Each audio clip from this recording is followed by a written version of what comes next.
Oke, saya share presentasi tentang sinematografi. Semuanya udah lihat ya? Ada ya?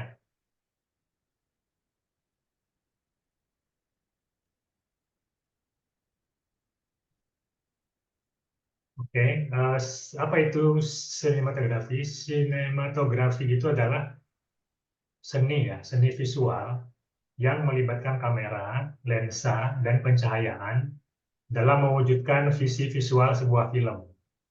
Nah,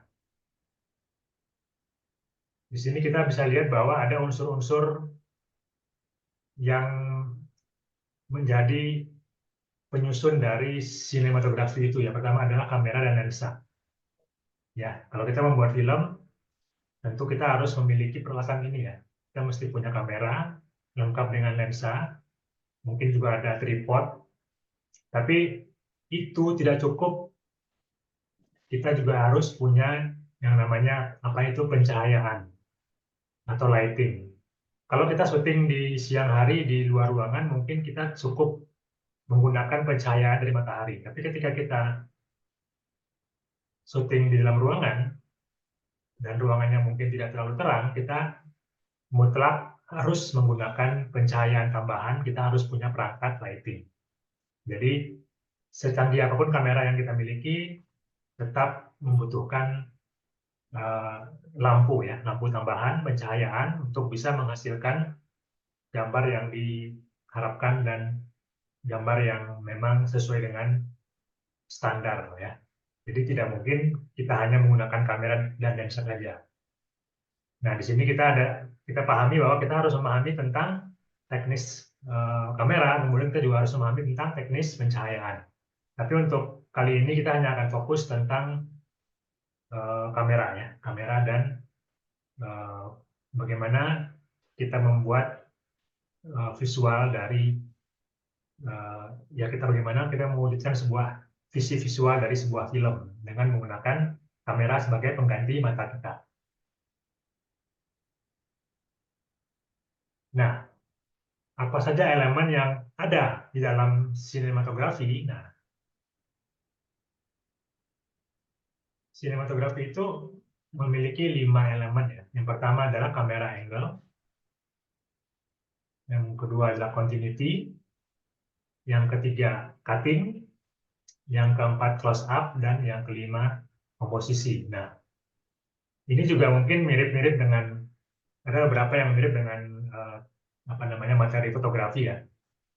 Tapi yang membedakan adalah film itu adalah gambar bergerak. Jadi ada unsur continuity, cutting, dan yang membedakannya dengan fotografi. Kita masuk ke yang pertama yaitu kamera angle. Nah, kamera angle ini lebih kepada pemahaman dan pengetahuan kita tentang istilah-istilah ya, istilah-istilah dan bagaimana kita mewujudkannya. Gitu. Jadi tidak cukup hanya dengan menghafal istilah, tapi kita juga harus paham seperti apa pelaksanaannya. Ya, yang menjadi poin utama atau pemahaman utama ya yang paling penting dari kamera angle-nya adalah ada tiga ya. Di sini ada high level, low angle, dan high angle. Nah, ini yang tiga istilah ini yang menjadi dasar dan harus benar-benar dipahami. Karena ini adalah kunci dari angle.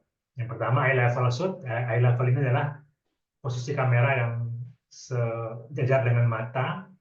Sedangkan low angle adalah ketika kamera berada di lebih rendah daripada objek yang menjadi uh, sosok utama ketika kita mengambil gambar, dan yang high angle adalah posisi kamera di atas objek. Jadi yang penting dipahami adalah eye level, low angle, dan high angle ini. Sedangkan istilah yang lain yang di bawah ini adalah pengembangan dari tiga ini ya.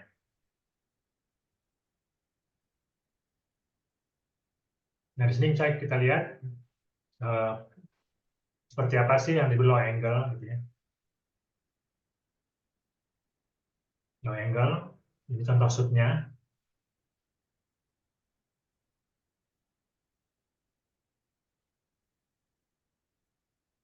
ketika kamera berada di bawah, kita bisa melihat sosok ini terlihat lebih dominan ya. Dia seperti mendominasi kita gitu. Sedangkan high angle ketika kamera berada di atas,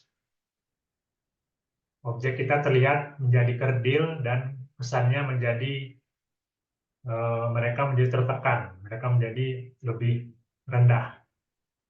Sedangkan untuk high level, nah high level yang sud 5 ya, sud 5 ini, high level ini memberikan kesan setara.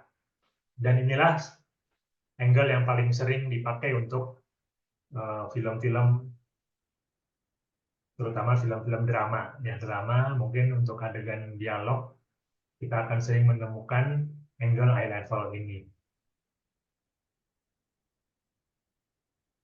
Jadi tiga ini ya yang penting untuk dipahami dulu untuk kali ini, karena banyak sekali sebenarnya istilah-istilah, tapi yang utama adalah tiga ini, high angle dan high level. Selanjutnya kita akan masuk ke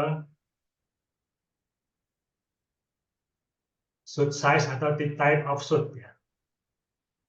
Nah, ini juga kita kembali lagi memahami istilah. Kita harus memahami istilah. Kita harus memahami dan paham dengan ukurannya ya, ukuran frame-nya. Ketika disebut misalnya long shoot, nah ini long shoot. Long shoot itu berarti objek kita terlihat utuh dari atas kepala, dari ujung rambut sampai ke ujung kaki. Jadi secara utuh sosok figurnya terlihat dengan jelas, dan di mana dia berada juga tergambar ya. Backgroundnya tergambar dengan cukup, kita bisa mendapatkan informasi yang cukup tentang keberadaan dari tokoh kita ini. Ya. Ini adalah istilahnya long shoot. Kemudian ada lagi yang namanya middle shoot atau mid shoot. Ya, middle shoot, MS atau mid shoot. Di sini kelihatan tokoh kita dari pinggang sampai ke atas ke ujung rambutnya ya. Jadi ini lebih menunjukkan mungkin gestur dari si tokoh kita. Selanjutnya adalah close up. Nah, untuk close up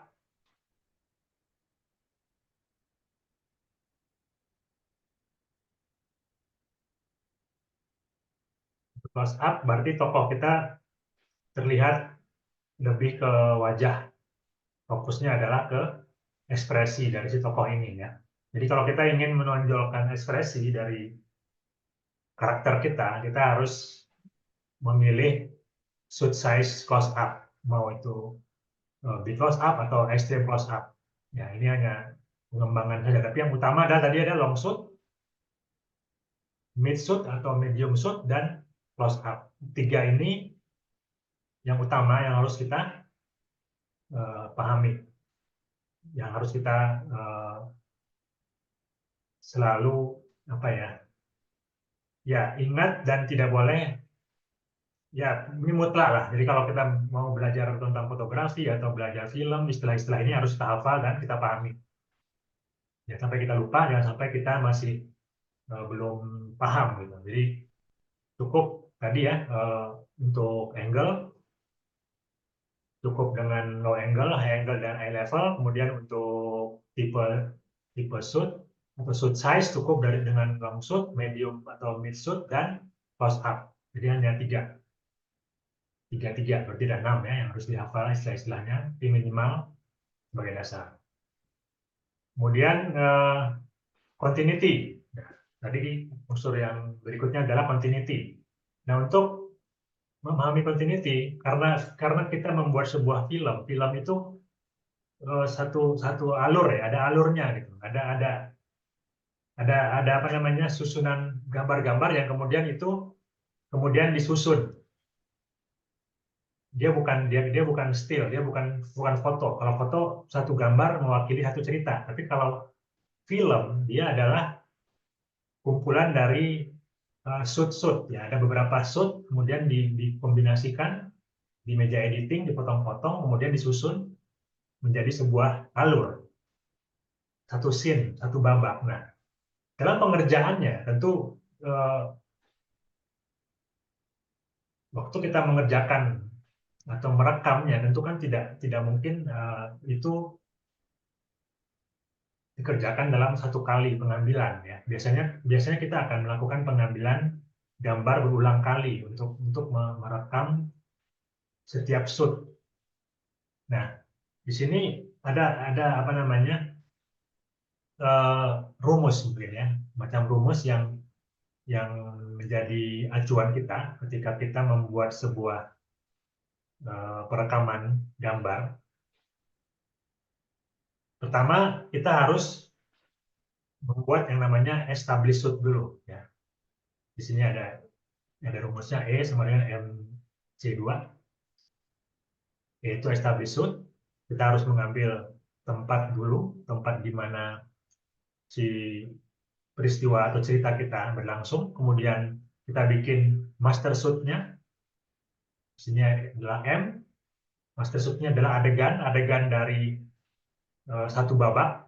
Kalau di skenario yang dicontohkan minggu lalu ya, kita kan tetap mengacu kepada skenario yang interogasi ya, berarti master shoot itu adalah adegan interogasi ya. Selama interogasi itu berlangsung, itulah adegan yang harus direkam. Itu namanya master shoot. Kemudian ada cover. Nah, cover ini biasanya pengambilan gambar yang ditujukan untuk khusus ke tokoh-tokoh yang ada di adegan itu. Nah, kalau di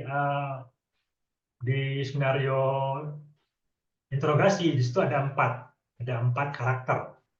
Nah, cover ini berarti harus memenuhi keempat karakter itu. Jadi yang mungkin pertama karakter si Pak Vicky-nya dibikin satu cover, kemudian nanti karakter si Idam juga satu cover gitu ya. Atau mungkin mereka bertiga di cover bertiga sekalian bisa kayak gitu. Jadi itu teknisnya tergantung nanti pilihan dari si kameramennya. Nah, ada cover, kemudian ada close up. Close up ini untuk mengambil bagian-bagian yang memang ingin ditonjolkan. Jadi untuk membuat satu apa namanya satu adegan, satu babak dalam film itu kita menggunakan rumus ini ya. Yang pertama kita tampilkan dulu tempatnya, kemudian kita harus rekam semua adegannya. Setelah itu kita ambil cover-cover dari setiap karakternya. Nanti mungkin ini akan lebih paham nanti ketika kita sudah masuk ke materi photoboard ya. Ini mungkin nanti setelah ini baru kita paham teknis pengerjaannya. Selanjutnya adalah cutting. Nah, cutting ini juga kalau kita membuat film, tentu itu tidak lepas dari shoot-shoot yang dipotong-potong, yang kemudian disusun menjadi sebuah alur cerita tadi ya. Jadi tidak mungkin hanya satu shoot saja gitu. Pasti satu babak itu atau satu scene itu terdiri dari beberapa shoot yang kemudian dikombinasikan, disusun menjadi satu alur yang tetap menunjukkan satu peristiwa. Nah, istilah cutting ini ada namanya 180 degree rule ya. Ini rule yang paling dasar juga ya, paling dasar yang harus kita pahami ya. Jadi kalau kita mengambil gambar satu adegan, ada namanya garis imajiner 180 derajat. Jadi kita hanya akan bisa menaruh kamera di sisi yang hijau ini. Sedangkan di luar ini berarti tidak boleh ada kamera di sini. Jadi kalau kita mengambil objek di sini, otomatis kamera kita hanya berada di bagian yang hijau. Contohnya seperti ini. Nah, ini adalah contoh pengambilan gambar dari tampak atas ya, tampak atas ada dua orang. Ini ada si A, yang cowok, ini ada cewek, si B. Nah, di sini kamera satu ini menunjukkan gambar seperti ini ya. Kamera satu frontal tampak dua orang sedang berdiri. Ini dia kan, gambar satu. Kamera dua dia mengambil dari punggung si cewek ya. Ini dia ceweknya. Kemudian gambarnya seperti ini. Tampak si cewek belakangnya dan cowok di depannya. Kemudian kamera 3 close up ke si cewek. Nah, ini hasilnya seperti ini. Nah, kalau kamera 4 ini berarti kamera ini posisinya tidak boleh ya. Ini merah, tidak boleh di sini. Hasilnya jadi seperti ini. Makanya nanti akan ketika digabungkan akan jadi keanehan. Jadi tidak boleh ada kamera di sini. Jadi yang dibenarkan hanya di kamera, hanya posisi kamera yang dibenarkan hanya di posisi 1, 2, dan 3. Ya, ini namanya 180 degree rule. Ya, ini juga nanti mungkin kalau dipraktekkan baru bisa lebih kebayang ya.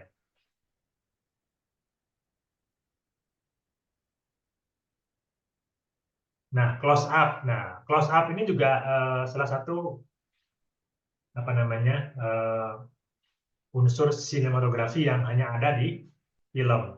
Kalau kita nonton panggung, nonton drama di sebuah panggung, kita tidak bisa mendapatkan momen close up ini gitu. Nah, kalau film itulah yang memberikan kesempatan kepada penonton untuk bisa mendapatkan close up ini ya. Sehingga kita bisa melihat lebih dekat ekspresi kah, atau bisa melihat lebih dekat apa yang mungkin sedang dipegang oleh si tokoh kita gitu ya. Nah, ini close up ini yang memberikan penekanan informasi yang tujuannya emosi atau hal yang perlu diperhatikan oleh penonton. Jadi close up adalah bagian yang harus juga menjadi perhatian kita ketika kita merencanakan sebuah pengambilan gambar. Kemudian terkait bagaimana kita meletakkan objek kita di gambar kita, ada yang namanya komposisi. Ya. Nah, komposisi ini ada yang namanya rule of third, seperti ini, ya, menggunakan garis imajiner. Mungkin kalau teman-teman menggunakan HP atau viewfinder-nya kamera itu ada garis-garis seperti ini. Bagaimana kita membuat komposisi yang nyaman di mata. Gitu. Dan ada lagi yang namanya komposisi horizon line. Nah, seperti ini. Jadi menaruh objeknya di dua garis ini ya. Sehingga mata kita tuh fokus ke objek kita ini. Ini terkait komposisi. Oke, sampai di sini ada pertanyaan?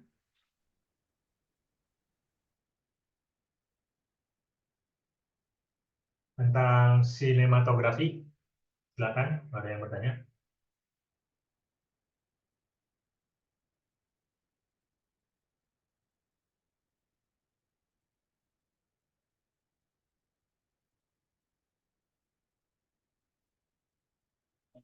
Jadi tadi ada 5 ya, kita kembali lagi ke awal.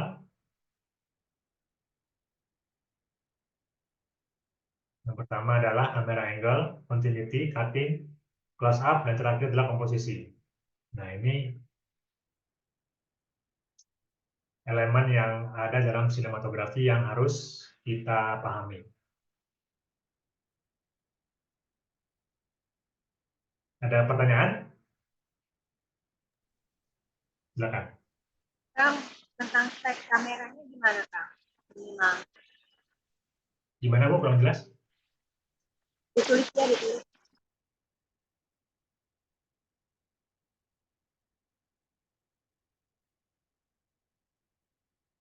Sudut gimana, Bu? Kalau ditulis aja nggak jelas ya. Spek kamera. Oh, spek kamera. Kalau spek kamera sebenarnya tergantung budget ya. Dan saat ini pun kalau kita menggunakan kamera HP pun sudah cukup layak sih untuk tahap awal ya, untuk belajar bikin film. Menggunakan kamera dari HP pun sudah cukup sih. Karena kita kan lebih ke belajar ininya ya, belajar teknisnya ya, bukan untuk bikin film yang mungkin dilombakan atau dikompetisikan gitu ya, atau difestivalkan. Kalau untuk tahap belajar eksperimen ya cukup dengan kamera HP sih. Jadi kita nggak perlu beli kamera khusus untuk belajar bikin film pendek ya. Cukup dengan peralatan yang kita punya aja. Lebih baik kita mungkin investasinya untuk lighting.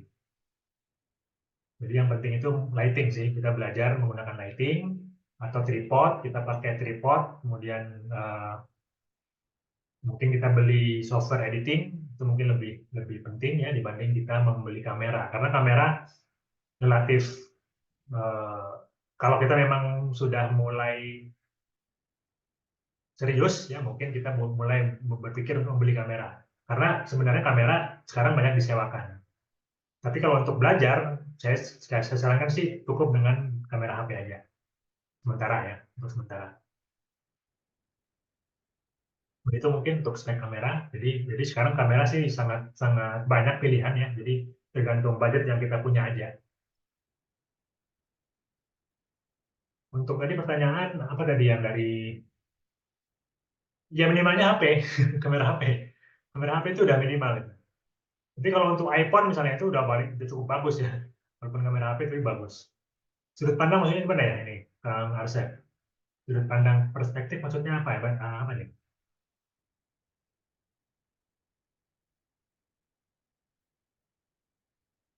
Sudut pandang apa?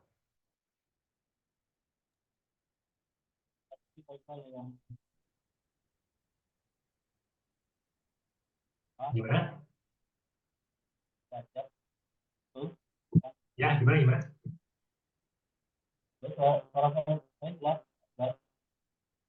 Duh, kurang jelas. No. Coba ditulis deh. Coba ditulis aja deh. Kurang ini suaranya kurang jelas sih saya. Halo, halo. Sekarang sudah jelas, Pak Iqbal? Nah, silakan. Oke, oke. Jadi tadi maksudnya ini sih yang apa? Yang waktu jenengan jelasin terkait apa rules rules yang 180 derajat itu kan Oke, oke. mungkin saya nanggapnya eh apa ya? Lebih ke memperkaya sudut pandang dari satu satu apa? Satu shoot yang mana nanti biar si penontonnya jadi lebih lebih paham daripada cuman satu satu shoot aja gitu kan. Iya, ini kan tadi ya. Yang ini ya. Ya, iya Ya, Pak. ini minimal ya. Kalau kita membuat sebuah sebuah kita mengeksekusi sebuah adegan orang ngobrol ini minimalnya seperti ini. Jadi ada satu kamera di sini, atau kita merekam 3 kali ya. Kalau kita pakai satu kamera misalnya nih, kamera pertama kali kita ngerekam di sini, setelah itu kita ngerekam di sini, yang kedua ketiga ke sini. Jadi minimal ada 3 angle, ya. Ada 3 tipe shoot, bukan 3 angle, ada 3 tipe shoot. Tipe shoot pertama misalnya ini kan, tadi yang nomor 1 nih, ini middle shoot kan, ini middle shoot ya. Kemudian ada close up si bapak, kemudian ada close up si cewek gitu ya. Nah, jadi kalau kita mengeksekusi sebuah adegan dialog 2 orang misalnya, nah ini minimalnya kita harus melakukan mengambilnya 3 kali gitu. Atau kalau kita punya kamera 3 ya kita multicam misalnya 2 kamera, aktif posisi seperti ini. Posisi kamera 1, kamera 2, kamera 3 gitu. Nah, seperti itu. Jadi nggak hanya satu shoot aja. Karena pasti akan membosankan kalau hanya satu satu sudut pandang ya. Satu tipe shoot seperti itu. Mungkin pertanyaannya lebih ke apa ada rules lain selain yang 180 derajat ini Pak Iqbal? Ya, kalau kita misalnya mau mau bereksperimen, sebenarnya sih ini kan sebenarnya dasar ya. Dasar itu artinya sesuatu yang minimal kita bisa kerjakan supaya tidak membingungkan penonton. Karena kalau kita bereksperimen tapi kemudian penonton jadi bingung kan jadinya nggak berhasil tuh. Nah, tapi kalau kita memang mau bereksperimen, kita bisa aja berputar, nggak harus kita bisa menembus ini. Tapi kamera kita harus pakai steadicam istilahnya, nggak bisa still. Karena kalau still kan berarti kameranya diam nih. Kalau diam berarti dia nggak bisa, ya dia hanya akan statis backgroundnya gitu. Tapi kalau kita memang mau, kalau teman-teman mungkin suka lihat film-film Korea ya, drakor-drakor itu kan suka ada adegan si tokohnya di apa? Dia berdiri di tengah, kemudian kameranya itu muter gitu. Nah itu kan kameranya berarti pakai tambahan alat ya, kayak aksesoris lagi, pakai steadicam namanya. Jadi kita bisa membuat si tokohnya itu kelihatan 360 derajat. Jadi dia bisa menembus tadi garis ini, nggak masalah. Tapi kameranya harus bergerak. Atau bisa ada pengembangan lain lah. Tapi tadi harus ada penambahan alat sih, nggak bisa hanya dengan menggunakan tripod. Kalau ini kita bicara dasar, jadi ini pengambilan gambar dengan menggunakan tripod. Ya, jadi untuk pengembangan sih selama itu bisa dikejar dengan teknis yang kita kuasai ya silakan. Tapi poinnya jangan sampai nanti penonton bingung dengan hasil gambarnya, itu aja sih. Karena kan namanya film itu mesti continuity ya. Continuity itu yang harus kita usahakan. penonton bisa menonton dengan nyaman dan tidak kaget ketika misalnya ada satu shoot yang tiba-tiba mengganggu. Nah, itu yang biasanya harus dihindari. Makanya diterapkan aturan seperti ini. Ya, karena kalau nomor 4 ini yang muncul itu pasti akan membuat bingung karena orientasinya udah nggak benar. Karena tokoh ini tiba-tiba melihat ke arah yang sama, gitu. Padahal dia sebenarnya berhadapan kan. Tapi di sini ketika nanti diedit dia akan kelihatan jadi melihat ke arah yang sama. Karena tadi kameranya diposisikan di sini. Mungkin ini yang harusnya pahami ya. Kalau kita membuat sebuah apa namanya shoot sebuah adegan ya, sebuah adegan dialog ya. Ini yang panduan ini yang harus kita pakai. Makanya ada rule ini. Makanya kalau ada pengembangan atau ada improvisasi ya silakan selama tidak membuat tadi ya terganggunya continuity. Karena tadi kan sinematografi itu ada unsur continuity itu yang harus dijaga. Makanya dibikinlah rule ini. Gitu. Ya mungkin itu bisa dipahami ya.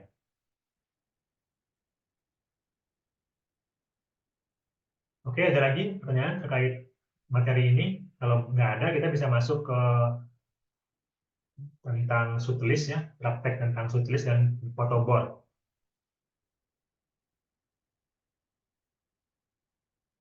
Oke, kemarin kita sudah sempat bahas skenario ini ya. Kita akan coba membuat shoot-list dari skenario ini, ya, skenario interogasi ini. Tapi mungkin hanya bagian halaman pertama aja mungkin, halaman pertama aja. Karena cukup lama kalau kita bikin semuanya. Halaman 1 ini ya. Jadi dari halaman 1 ini kita akan coba bikin shoot-list dan photoboardnya. Oke. Kita masuk ke materi berikutnya adalah tentang shoot-list dan photoboard. Apa itu shoot-list? Nah, shoot-list adalah daftar detail mengenai adegan yang akan difilmkan. Nah, ini adalah shoot-list ini adalah alat bantu bagi seorang sutradara. Ya. Di sutradara itu akan membuat shoot-list. Kalau kita menjadi sutradara dalam sebuah produksi film, berarti kita harus membuat shoot-list. Nah, dalam shoot-list, setiap adegan dipisahkan berdasarkan kamera yang digunakan, angle yang diambil, durasi pengambilan gambar, dan lokasi pengambilan. Dengan memiliki shoot-list yang jelas, proses produksi film bisa lebih terstruktur dan efisien. Nah, jadi ini adalah alat bantu. Gitu ya. Walaupun mungkin ada sutradara yang mungkin merasa pede, dia bisa menyimpan di kepalanya, tapi sebaiknya supaya nggak ada yang lupa, bikinlah shoot-list. Shoot-list membantu sutradara dan tim kreatif untuk menyusun rencana pengambilan gambar secara sistematis. Dengan mengetahui setiap detail adegan sebelumnya, kita bisa fokus pada eksekusi ide-ide kreatif tanpa kebingungan. Ya. Jadi film itu harus tetap sistematis ya. Kita mengerjakannya sistematis sehingga nanti waktu yang digunakan tidak sia-sia. Jadi kita bisa memanage waktu dengan baik. Intinya adalah shoot-list harus kita kerjakan dan itu tadi ya mengacu kepada skenario. Nah, bagaimana cara membuat shoot-list? Nah, yang pertama, kita baca skenario dengan teliti. Ya, karena setiap kalimat, setiap kata yang ada dalam skenario itu adalah informasi. Jadi jangan sampai ada yang kelewat. Nah, ketika membaca, kita coba bayangkan. Pertama apa yang kita bayangkan? Situasi atau ruangan. Situasi itu apa nih yang terjadi dalam ruangan itu? Situasinya sedang apa? Kemudian yang kita bayangkan adalah posisi pemain. Pemainnya sedang ngapain? Berdiri, duduk, tiduran, jongkok. Nah, itu kan ada informasinya semua di skenario. Kemudian ruang lingkup adegan. Apa nih ada seperti apa gitu yang akan tervisualkan gitu. Kita udah mulai kebayangkan. Jadi kita membaca skenario itu sambil dibayangkan. Ya, itu tugas seorang sutradara tuh. Ya. Jadi dia membaca sambil membayangkan. Nah, setelah itu, yang kedua, tentukan satu adegan yang membutuhkan satu jenis pengambilan gambar. Nah, dari satu halaman misalnya, ya, satu halaman skenario itu, kita pilih satu adegan dulu. Ya, satu adegan dulu, apa misalnya? Yang pertama ini ya, seorang guru berpenampilan casual, Pak Fikri, duduk di balik meja berhadapan dengan Mamat, murid berseragam rapi bersih. Nah, ini udah bisa kita jadikan satu adegan nih. Satu adegan yang bisa kita bayangkan. Kemudian yang ketiga, setelah kita membayangkan adegan itu, deskripsikan yang pertama apa? Apa tipe shoot-nya? Tipe shoot tadi ya, tipe shoot itu apa tadi? Tipe shoot itu berarti apakah long shoot, apakah middle shoot, atau close up. Nah, kira-kira untuk ini apa? Ada yang tahu? Apa yang pilihan tim shoot-nya? Untuk apa namanya? Adegan seorang guru duduk dan kemudian di depannya ada seorang anak. Kira-kira yang cocok apa? Long shoot, mid shoot, atau close up? Close up pasti nggak mungkin ya, karena close up itu hanya akan menggambarkan satu orang. I itu Gimana? I Kalau eye itu eye level, eye level itu angle. Kalau ini shoot, shoot itu ada 3 tadi ya. Long shoot, middle shoot, atau close up. kalau untuk ya. Yang ini ya, yang ini ya. Pilihannya yang ini. Long shoot, mid shoot, atau close up. Kira-kira yang mana? Untuk menggambarkan adegan ini, menggambarkan seorang guru duduk di balik meja berhadapan dengan Mamat, apa kira-kira? Apa tipe shootnya? Middle, middle. Middle bisa, tapi yang lebih cocok apa nih kira-kira? Karena ini kan di ruang ini kan ini adalah deskripsi awal dari film kita. Bayang nggak? Ini gambar awal dari film kita nih yang akan muncul. Kira-kira yang paling informatif itu yang mana? Long shoot, long shoot. Long shoot ya. Oke, sepakat ya. Long shoot ya, karena long shoot tadi kan gini. Dia akan menampilkan sosok yang lengkap, kemudian kita akan mendapatkan background yang cukup luas gitu. Ya, jadi long shoot ya. Kemudian angle-nya kira-kira apa? Long shoot high angle kah? Low angle atau eye level? Kalau untuk angle. level yang Eye level ya, sejajar mata. Iya. Dan kira-kira kameranya bergerak atau enggak nih? Ini kamera movement. Kamera bergerak atau diam? Kira-kira. Untuk awal. Kalau kita hanya menggunakan tripod, otomatis kameranya diam ya. Iya. Ya. Oke. Kurang lebih akan seperti ini jadinya. Kebayang? Kebayang. Ya. Kelihatan ya? Kurang lebih seperti ini. Sudah nonton saya, Pak. Gimana? Sudah nonton. Ya, ini contoh bahwa kalau kita membayangkan hasilnya kurang lebih seperti ini. Jadi ada seorang bapak duduk di belakang meja ya, di mejanya.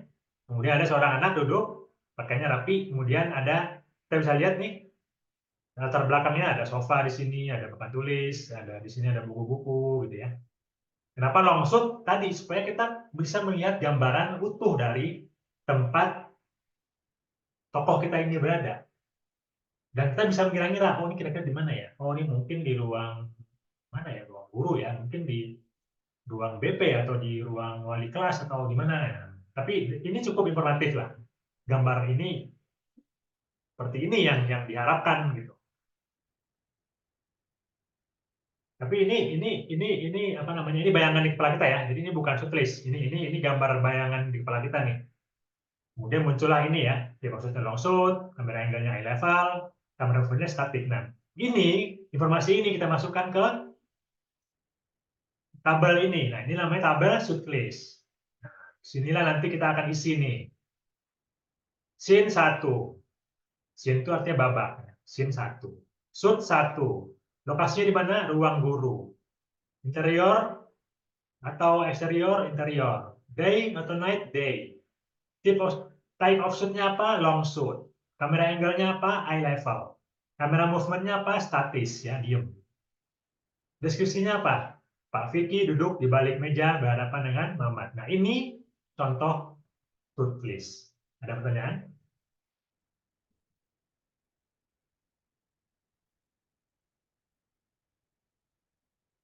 Udah kebayang ya bagaimana caranya mengisi membuat shoot list. Jadi nanti ini ada tabel ini tabel standar yang akan kita isi.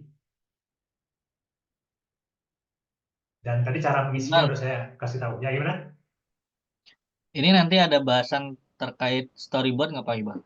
Maksudnya ini ada, Setelah ini ya, ini kita shoot list dulu. oh, iya, iya. Nah, shoot list Oke, dulu. oke. Shoot list sudah paham belum shoot list? Ini kan kita step by step nih. Jadi yang pertama itu shoot list dulu, karena ini kan kerjaan saudara nih ya. Saudara itu kerjanya bikin shoot list. Udah paham belum shoot list? Kenapa kita harus buat dan apa manfaatnya? Nah, ini bayang ya. Kalau kita pakai tabel ini, kita bisa memperkirakan nanti berapa lama kita syuting, berapa banyak kita akan mengambil gambar. Karena kita akan bikin nanti sampai seterusnya nih. Setiap kalimat itu kita akan breakdown, kita akan jadikan tadi isian ini. Nanti kita masuk ke sini ya. Latihannya gini. Nah, latihan membuat shoot list. Ini dia. Ini tadi saya ambil dari skenario ya. Ini yang pertama tadi sudah kita kerjakan. Seorang guru, nah ini hasilnya ya, tipe shootnya long shoot, high level, still. Kemudian masuk ke dialog ini, Pak Vicky. Masuk dialog, Mat. Ketika Pak Vicky ngomong Mat, itu sudah angle ini sudah shoot yang berbeda lagi. Oke, saya kasih warna biru. Ya, berarti ini shoot yang pertama, ini shoot yang kedua. Kemudian ketika Mamat menunduk, menjelangkan jari-jari tangan, memainkan kedua ibu jarinya, ini juga shoot yang ketiga. Saya kasih warna hijau. Pak Vicky berusaha menangkap kamera pandangan mata Mamat. Nah, ini masih shoot yang sama dengan yang ini. Ya, shoot yang shoot dua ya. Makanya warnanya masih biru. Kemudian balik lagi ke Mamat, Mamat sekilas melirik Pak Vicky, namun ketika beradu mata, Mamat membuang lagi pandangannya ke bawah. Nah, ini masih yang Mamat, saya kasih warna hijau. Balik ke Pak Vicky lagi. Pak Vicky mencondongkan tubuhnya lebih dekat ke Mamat. Lengannya bertumpu ke meja. Pak Vicky bicara dengan lugas.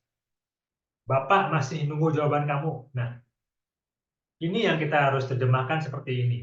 Ya, setiap bagian-bagian ini kita potong-potong, kita masukkan menjadi ke sini. Ya. Shoot 2, shoot 3, shoot 4, shoot 5, dan seterusnya. Dari potongan-potongan ini. Sampai sini paham cara membuat shoot list? Jadi kita baca per bagian, kemudian kita keluarkan menjadi satu shoot. Setiap tokoh itu berarti mewakili satu shoot yang berbeda. Ya, ketika Pak Vicky ngomong, berarti itu shoot Pak Vicky. Ketika Mamat beraksi, Mamat shoot yang berbeda lagi. Di sini minimal kita ada berapa shoot? Ada berapa? 3, ya kan? Yang merah itu sama tuh, merah itu berarti angle-nya sama, high level, long shoot. Sedangkan yang biru ini kira-kira apa? Kira-kira kalau yang biru ini tipe shoot-nya apa nih? Ada yang kebayang nggak? Ketika Pak Vicky ngomong, Mat, kira-kira tipe shoot-nya apa? Apakah close up? Apakah middle shoot? Ada yang tahu nggak kira-kira apa? Ketika Pak Vicky ngomong, tipe shoot-nya berubah ke mana? Close up. Close up, bisa. Ada 2 pilihan, mau close up atau middle shoot. Karena kalau long shoot nggak mungkin. Udah ada kan tadi ya, yang pertama ya, long shoot ya, yang atas. Jadi otomatis pilihannya tinggal 2 ya. Ketika Pak Vicky ngomong, kita bisa memilih antara middle shoot atau close up. Kebayang ya? Nah, ketika nanti masuk ke berikutnya nih, Mamat menunduk, menyilangkan jari-jari tangan, memainkan kedua ibu jarinya. Itu kira-kira tipe shoot-nya apa?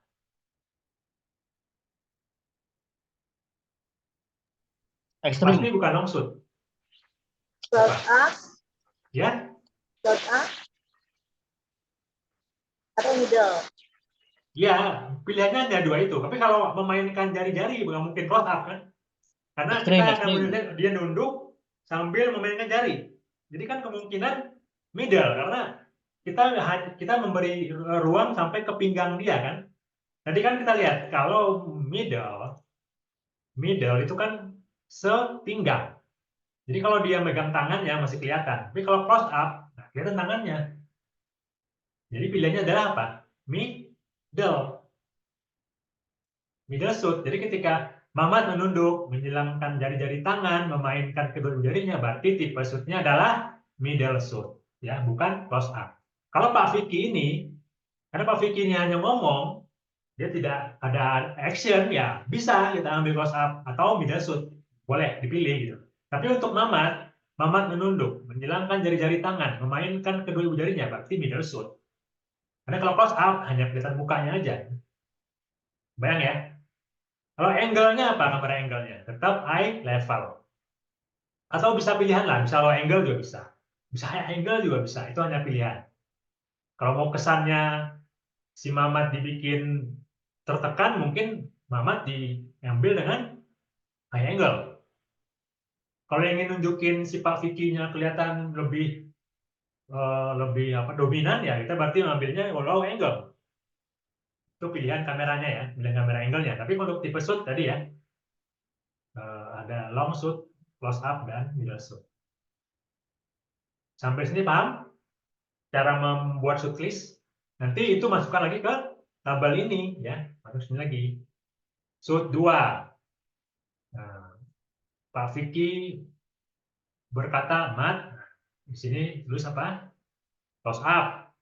Kemudian di sini misalnya di sini close up, kemudian di sininya apa? Low angle misalnya. Kameranya masih statik ya, masih statis. Nah, ini yang diisi. 3-nya harus diisi. Atau 2 inilah yang paling penting, 2 ini harus diisi. Ini mungkin sama aja isinya, mungkin statik semua gitu, tapi ini yang berubah. Ini berubah. Sampai di sini paham?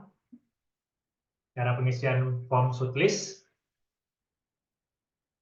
Kemudian cara memilah-milah script, tahu ya caranya ya.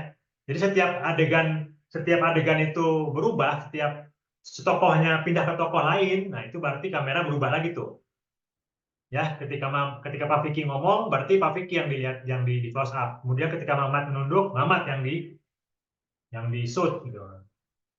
Otomatis bertambahlah shootnya kan di sini ya.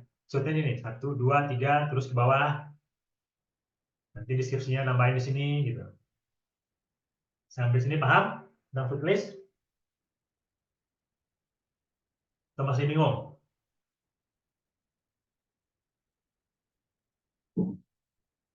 Coba kita isi ya, yang shoot 2 tadi ya. Shoot 2 apa?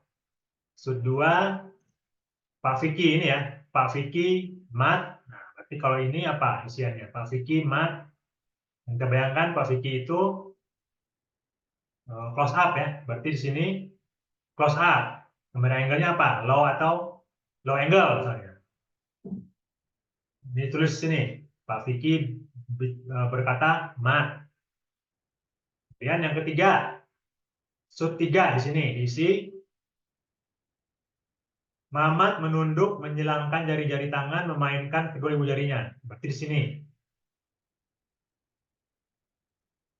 Shoot 3. Tipe shootnya apa? Middle shoot. Kamera angle-nya apa?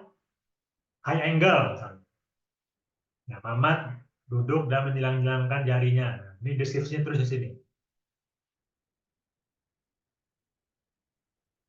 Gitu ya. Jelas ya bagaimana caranya. Nanti mungkin teman-teman silakan isi terus ya ini. Saya nanti akan share ini. Silakan nanti tugasnya adalah mengisi ini ya, mengisi shoot list. Silakan sampai semampunya. Tapi minimal mengisi shoot list yang ini ya. Yang ini. Sampai ke sini nih, sampai adegan ini nih. Sampai adegan Pak Vicky memasukkan ponselnya ke sakunya. Nanti saya akan Ya, tugasnya itu ya untuk minggu ini. Jadi membuat shoot list. Ya, akan tunggu nanti hasilnya. Makanya kalau belum paham silakan bertanya. Sudah paham ya? Jadi ini form shoot list standar yang bisa dipakai untuk keperluan pembuatan shoot list. Kalau sudah paham, kita masuk ke materi berikutnya ya, tentang storyboard. Nah, storyboard atau photoboard ini sama aja sebenarnya. Sama aja, karena kalau storyboard itu biasanya dibuatnya dalam bentuk komik ya. Ada orang yang bikin ilustrasinya. Nah, kalau sekarang kita mungkin agak repot kalau harus bikin storyboard. Kenapa nggak kita gampangin aja? Nah, udah. Sekarang ada namanya photoboard. Shoot list biasanya dibagikan kepada kru sebagai panduan, tapi biasanya tidak cukup untuk menggambarkan bagaimana adegan yang diinginkan saudara, karena bentuknya tulisan. Nah, untuk itu dibuatlah pre-visualization atau previs untuk semua shoot, agar semua kru tahu seperti apa shoot yang ada di kepala saudara. Nah, kalau kita bicara shoot list itu bentuknya ini kan ya, tulisan ya, dan ini bentuknya tuh hanya menerjemahkan isi kepala, tidak menyelesaikan masalah. Gitu. Kenapa? Karena film itu visual. Nah, kalau kru film itu harus bicara visual kan. Nah, photoboard merupakan lanjutan dari shoot list, namun menggunakan foto dari lokasi syuting sebagai dasar visual. Biasanya pembuatan dilaksanakan pada saat rehearsal. Jadi setelah reading kita ada rehearsal. Jadi setelah reading itu kan pemain udah hafal nih sama dialognya. Nah, kita akan mulai latihan tuh. Latihan itu biasanya nanti di menjelang syuting itu latihannya bisa di lokasi syuting langsung. Nah, pada saat itulah photoboard kita bikin. Jadi ketika pemain sedang latihan di lokasi syuting, nah kita bikin photoboardnya. Contohnya seperti apa? Seperti ini. Ini hasilnya. Ini contoh photoboard. Nah, ini shoot satu tadi ya. Shoot satu. Tadi kan ya? Shoot satu ya ini gambarnya. Shoot dua, ini gambarnya. Middle shoot si Pak Vicky. Shoot tiga, nah ini dia tadi. Mamat sedang menunduk dan memainkan jarinya. Shoot 4, close up, Pak Vicky. Shoot 5, close up, Mamat. Shoot 6, middle shoot, Pak Vicky menunjukkan HP. Shoot 7, close up HP. Shoot 8, close up, Mamat menunduk. Shoot 9, balik lagi ke long shoot ketika si Pak Vicky menyimpan HP di sakunya. Nah, ini bisa kita kerjakan ketika kita sedang rehearsal. Dan storyboard pun kurang lebih seperti ini. Ya. Ini bentuk yang paling paling simpel, sehingga kalau kita udah punya pegangan seperti ini, kita nanti ketika syuting udah kebayang bagaimana memposisikan kamera kita, gitu, bagaimana mengatur ukuran gambar, karena sudah ada foto-foto seperti ini. Jadi pembuatan photoboard itu biasanya dikerjakan menjelang syuting ya, mungkin 2 hari sebelum syuting atau 1 hari sebelum syuting, ketika pemain sedang latihan di set atau di lokasi syuting. Sebelum syuting ya, ini bukan waktu syuting, jadi sebelum syuting, ketika mereka sedang latihan atau sedang geladi bersih. Nah, lebih seperti itu. Nanti kita susun seperti ini, ya menyusunnya seperti ini, penyusunan shoot-shootnya. Jadi kelihatan kan urutan gambarnya. Nah, nanti ini yang akan menjadi acuan bagi editor juga ketika mengedit. Sampai di sini ada pertanyaan tentang photoboard atau storyboard. Ada pertanyaan?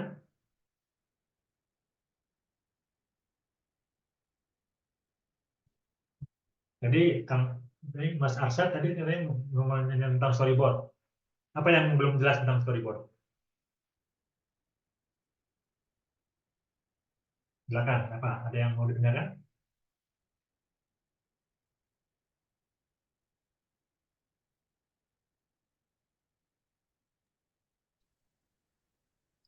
Ya, Pak Iqbal. Itu tadi yang foto board itu hanya menampilkan beberapa foto di beberapa scene ya. Maksudnya nggak ada keterangan dari yang apa tadi shoot list tadi nggak dimasukin ke foto board ya, Pak Iqbal. Ya, jadi ini kan misalnya gini ya, tadi kan shoot list ya. Ini ada 9 shoot ya. Berarti ini mewakili tadi ini. 9 shoot di sini. Jadi ada 9, ini baru 5 ya. Berarti ada 4 lagi di bawah. Jadi ketika ada 9 shoot, nanti akan muncul di foto boardnya 9 foto. Bayang nggak?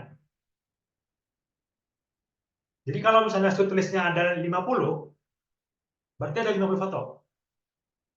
Yang harus kita ambil kayak gini. Bayang. Jadi terjemahan dari shoot list itu foto board, terjemahan visualnya. Jadi setiap satu list yang ada di shoot list itu nanti menjadi satu buah foto. Seperti ini kan tadi kan? Ini kan satu foto nih. Jadi satu shoot list. Ini shoot list, ini shoot list nih. Long shoot, high level, statis. Fotonya ini. Ini shoot satu kan? Shoot satu kan? Shoot satu ini dia kan? Nah, shoot duanya ini tadi yang Pak Vicky ngomong mat, ya kan? Pak Vicky ngomong mat itu shoot 2 kan? Gambarnya ini. Fotonya ini. Nah, ketika Pak Vicky ngomong mat nih, Pak Vicky, mat, ya kan dia ngomong mat, shoot 2 kan? Shoot 2 itu gambarnya ini. Jadi satu shoot, satu gambar, satu shoot, satu foto. Harus ada perwakilan gambar fotonya gitu. Jadi setiap kita bikin satu shoot list itu berarti ada satu foto di situ. Kalau ada 50 shoot list, berarti ada 50 foto. Yang kita bisa langsung foto ketika si pemainnya sedang latihan. Bayang ya. Karena kalau kita bikin storyboard, kita kan harus membayangkan ya ngapain gitu. Kita mempersulit diri. Lebih gampang kita bikin foto board. Jadi kita langsung aja foto ketika si tokoh kita atau si pemain kita sedang latihan. Itu lebih mempermudah dibanding kita bikin storyboard. Kalau storyboard berarti kita kan masih nyari gambarnya lagi, kita harus bayangkan lagi gitu kan. Sedangkan kalau foto board kita bisa langsung foto aja gitu. Itu yang saya lakukan ketika membuat film pendek ya. Jadi nggak ribet gitu. Kalau ini memang nggak mungkin dikerjakan di film panjang ya. Kalau di film panjang nggak mungkin dibikin seperti ini. Kalau film pendek masih bisa kita buat. Nah, cara kerja seperti ini ya. Cara kerja dari shoot list ke photo board. Kalau untuk film panjang sih kayaknya nggak. Ya walaupun mungkin bisa aja tapi nggak umum lah ya. Jadi kalau untuk film pendek ini masih bisa kita kerjakan. Karena mungkin jumlah shoot dari sebuah film pendek mungkin nggak banyak. Mungkin berkisar entah 100 berapa lah. Mungkin maksimal 100 shoot misalnya ya. 100 shoot mungkin masih bisa kita kerjakan lah. Tapi kalau untuk layar lebar, film panjang mungkin bisa mungkin beberapa ratus, bisa lebih dari 500 shoot mungkin kayaknya nggak mungkin dikerjakan storyboardnya gitu kan. Jadi untuk film pendek ya coba aja dibuat, masih mungkin sih. Saya dalam beberapa produksi film pendek saya bikin photoboard detail ini. Sampai di sini ada pertanyaan atau belum paham? Pak, saya boleh nanya nggak Pak? Ya silakan. Untuk apa foto board ini dilakukannya itu ketika si pemain lagi latihan, Pak? Iya. Biasanya Berarti, gini. gimana Pak? Ya, gimana? Ya, lanjut. Iya, jadi gini. Ya, gimana? Jangan. Enggak Pak, dilanjut aja Pak penjelasannya. Iya, jadi kan ini ya. Jadi kan setelah reading ya, setelah pemain itu membaca naskah, kan ada tahapan di mana dia harus mempraktekkan, ya kan? Dia harus memperagakan adegannya. Nah, itu biasanya kita kerjakan menjelang syuting kan. Anggaplah misalnya H-1 atau H-2. Nah, kita waktu mereka sedang latihan itu, nah kita sebagai tim kamera misalnya, tim kamera kita tugaskan untuk mengambil atau membuat foto-foto seperti ini. Jadi ini sangat membantu nanti ketika syuting. Jadi ketika syuting nanti kita tinggal print foto-foto ini, kita jadikan panduan. Jadi kita nggak lama gitu ya ketika syuting itu udah, karena syuting waktunya terbatas. Kalau kita masih harus ngeset kamera lagi gitu kan. Tapi kalau kita udah punya foto kayak gini kan kita enak ya. Tinggal kita checklist, udah tinggal checklist aja yang udah kita kerjakan. Dan kita tinggal cek aja gitu, shoot list kita udah lengkap gitu kan. Dengan adanya foto board ini. Karena kalau bentuknya masih tulisan, ya kita masih PR lagi gitu untuk membayangkannya atau ngeset yang membayangkan gambarnya kayak apa ya gitu. Karena ini bahasanya teknis sekali kan. Ini hanya bahasa yang digunakan, ini hanya bahasa kepala sutradara gitu. Tapi bahasa yang konkretnya adalah photoboard. Photoboard ini nggak perlu, istilahnya no debat lah. Gitu. Kalau udah bikin kayak gini no debat lah, udah jelas gitu. Ya kan, ini long shoot, ini middle shoot, ini close up, no debat gitu. Nggak perlu lagi diperdebatkan gitu. Udah ada gambarnya gitu. Tapi kalau masih dalam tulisan itu kan masih istilahnya ngawang gitu ya, istilahnya masih ngawang gitu, masih dalam kepala. Gitu. Nah makanya perlu diterjemahkan, divisualkan dalam bentuk photoboard. Gitu. Ada pertanyaan lagi tentang shoot-list dan photoboard?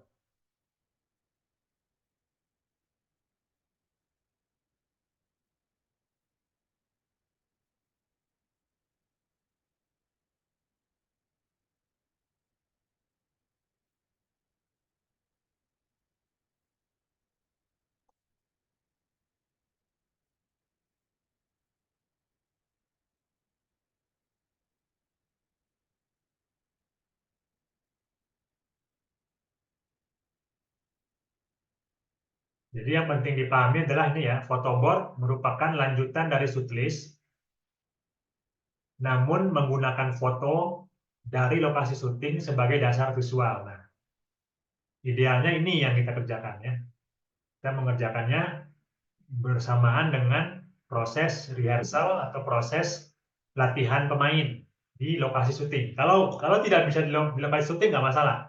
Misalnya dia latihannya mungkin di sebuah ruangan yang mirip dengan lokasi syuting nggak masalah. Yang penting kan blockingnya atau gerakannya benar gitu.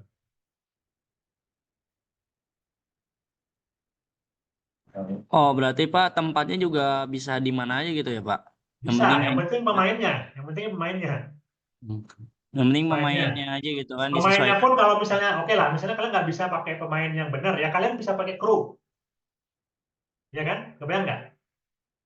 Misalnya kalian nggak bisa nih, oh pemainnya nggak bisa diganggu misalnya, karena mereka latihannya harus fokus, karena kalau kalian ada di situ, jadinya mereka terganggu. Ya udah, pakai aja kru, nggak harus pakai pemain kan?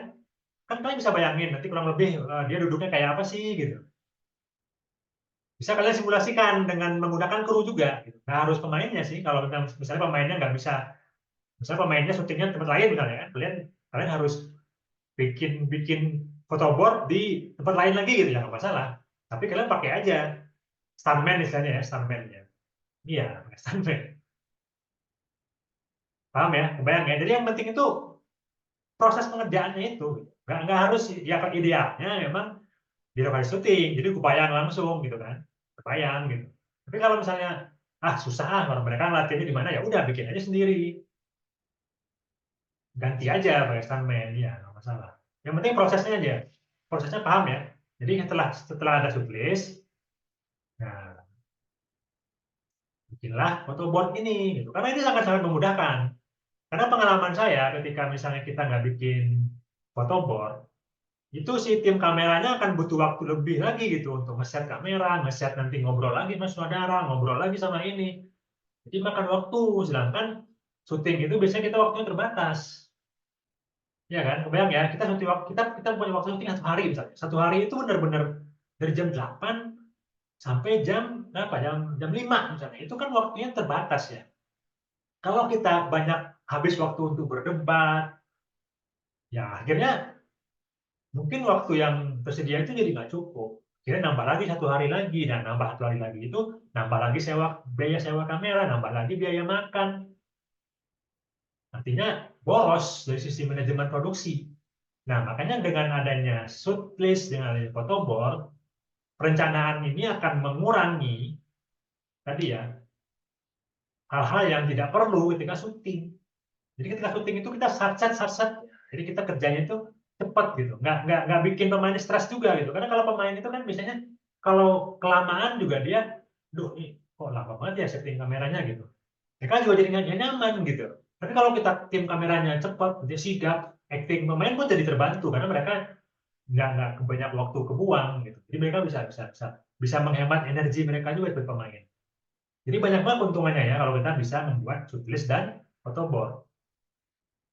Makanya saya sarankan teman-teman untuk ya meluangkan waktu, meluangkan energi ya untuk bisa membuat shootlist dan photoboard ini. Jadi jangan buru-buru syuting gitu. Saya kira sih nggak lama waktunya kalau benar-benar dikerjakan. Yang penting itu dikerjakan dan kemudian ya itu tadi digunakan hasil kerjaan itu. Jadi nanti ketika syuting berubah lagi. Kadang-kadang kan ada kayak gitu ya. Dari bikin shootlist nanti pas syuting berubah lagi gitu. Nah itu sutradaranya harus dikasih tahu tuh. Jangan berubah lagi gitu. Jadi kalau udah disepakati nih apa yang ada di photoboard ini udah disepakati misalnya ya.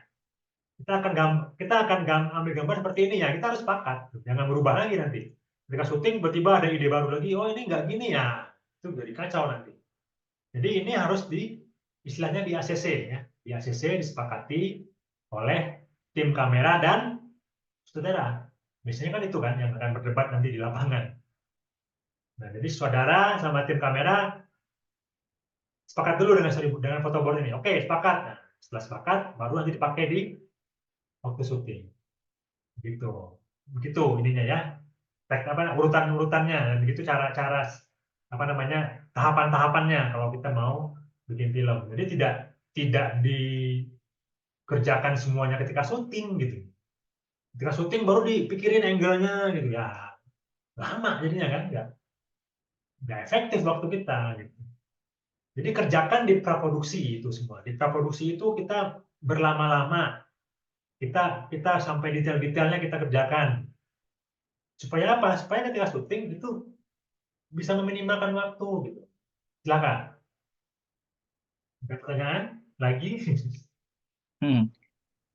Misi Pak Iqbal, maaf nih, Ya, jadi silakan. banyak tanya. Apa terkait yang persiapan tadi untuk membuat photo board, Pak, Ya, itu katakanlah tadi nggak perlu atau nggak usah di lokasi syuting yang sebenarnya, bisa di ya, lokasi syuting mana aja. Terus ya, terus kemudian kalau misalkan tokohnya itu nggak bisa atau berhalangan, itu bisa digantikan sama orang lain atau pakai stuntman atau figuran lah kayak gitu. ya. Terus yang jadi pertanyaan ini Pak Iqbal, apa untuk persiapan itu kan pengambilan gambar sementara Pak Iqbal. Terus Ya. untuk perencanaan lightning itu termasuk di tahapan ini apa nanti apa sebelumnya apa setelah ini Pak Iqbal? Nah, kalau untuk Maksudnya nanti hmm, waktu waktu pengambilan foto board itu kan si itu yang ngambil kameramen ya Pak Iqbal.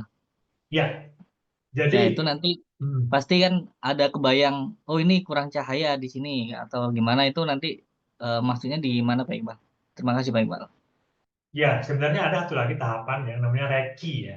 Nah, reki ini sebenarnya ketika si tim kamera itu datang langsung ke lokasi. Karena kita kan tahunya nanti kurang lighting itu kan kurang cahaya itu ketika kita ke lokasi ya.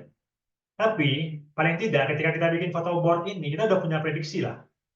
Dan kita udah kebayang juga kan kalau kalau kita bikin foto board, yang bikin foto boardnya kan sebenarnya tim kamera ya. Di situ ada director fotografi kan.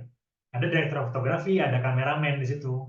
Nah mereka udah tahu tuh udah kebayang. Oh kira-kira nanti lampunya di mana nih? Misalnya untuk adegan, misalnya untuk ini nih, untuk shoot ini nih ya. Ini udah kebayang kan? Shoot ini tuh udah kebayang lampu di mana kira-kira. Ya kan? Artinya kalau kita bawa tim kamera, kalau yang membuat ini tim kamera, otomatis dia langsung kira-kira dia udah bisa membayangkan tuh. Jadi ketika kita bikin foto board itu sebenarnya simulasi simulasi syuting sebenarnya. Kita mensimulasikan syuting. Ketika kita naruh kamera, otomatis itu udah kebayang, berarti lightingnya di mana. Prinsipnya apa kan? Prinsipnya kalau kita bikin gambar itu tidak boleh ada yang bocor, ya. Kalau bocor misalnya di sini ada lighting, ya berarti bocor, ya. Ya berarti kan lighting kita posisinya di mana ya? Berarti di luar gambar ini. Untuk bisa menghasilkan gambar yang optimal ya, berarti lightingnya seperti apa. Nah, kalau tim kamera itu pasti udah paham dia.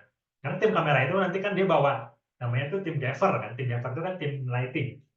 Jadi nanti ketika bikin photoboard, ya tim gaffernya atau tim pencahayanya juga dilibatkan kalau bisa. Tapi kalau tim gaffernya atau tim pencahayanya udah pengalaman, dengan melihat gambarnya jadi udah kebayang, oh lightingnya udah kebayang dari mana. Jadi begitu ya. Jadi yang mengerjakan photoboard itu adalah tim kamera, departemen kamera, yang di situ ada direktur fotografi, ada kameramen, ya, ada gaffer, ya, ada tim pencahayaan. Dan dikerjakannya ya bebas, bisa di mana aja, selama bisa mendekat semirip mungkin dengan situasi syuting. Lebih ideal lagi kalau bisa di lokasi syuting kalau bisa. Biasanya kan ketika syuting itu kita kan ada waktu tuh, 1 hari sebelum syuting kita bisa tuh menggunakan, biasanya lokasinya udah siap kan. Nah, waktu itu gunakan waktu itu karena biasanya lokasi udah selesai, udah siap di set. Nah, kita bisa simulasi di situ. Nah, bikinlah photoboard di situ. Syukur-syukur ada pemainnya juga di situ. Jadi bisa sekalian latihan kan.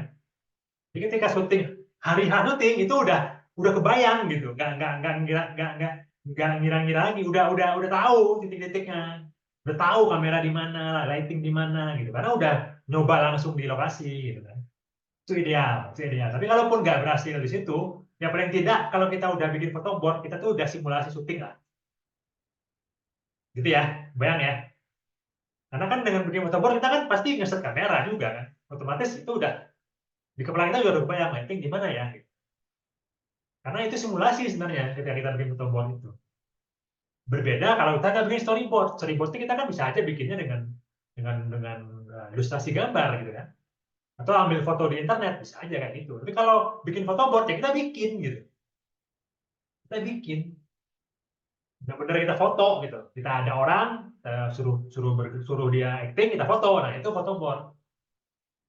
Ya, jadi bukan ngambil foto dari internet, bukan. Itu bukan photoboard. Itu storyboard biasanya. Orang bikin storyboard dia ngambil gambar tuh.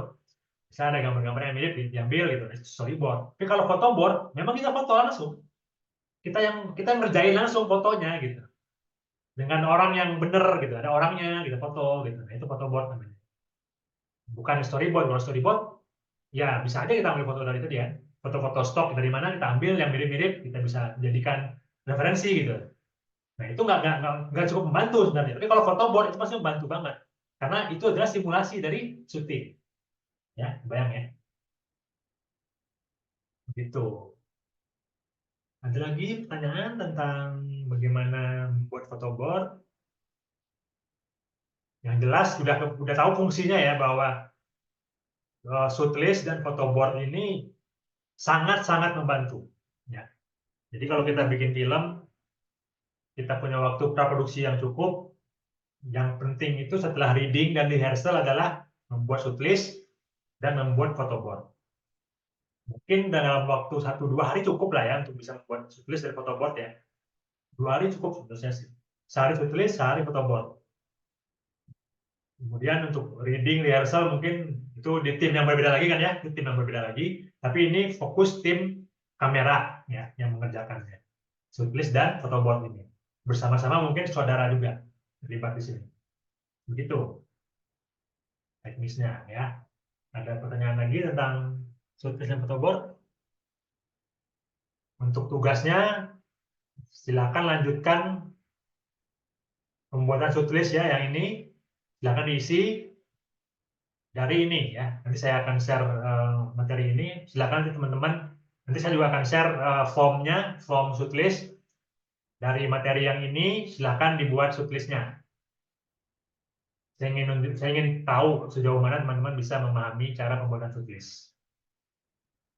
Oke, ada pertanyaan lagi? Paham ya semua? Ya Allah.